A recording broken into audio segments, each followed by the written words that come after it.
nwanne anyị nwoke a nke mbụ n'iru afọ nke na-agbapụta mmadụ n'ebe dị iche iche. Anyị apụtara ya n'ala Igbo. Anyị nwere nnukwu nna anyị na-eme mma nke a na-akpọ Ozu Igbo Ndụ aka eze. Onye nwe ego n'Igbo nwere oge aka eze. Onye na-eme mma n'Igbo nwere oge aka eze. Onye na-eme ọgọ n'Igbo nwere oge aka eze. Iwe na-ala na airport a na-eti ete.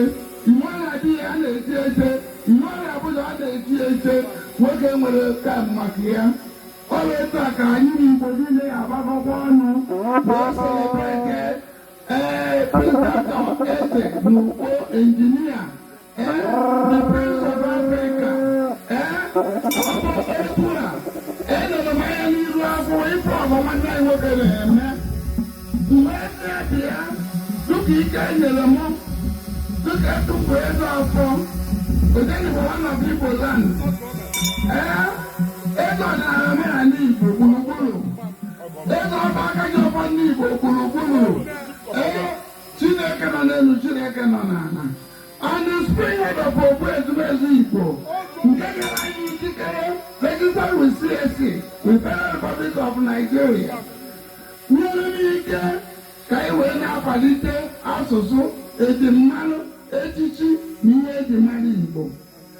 And as the international president for Foundation for World Peace and Cultural Reorientation, I have every authority and the power to bestow on our illustrious son a befitting title and honor them as ambassador of peace.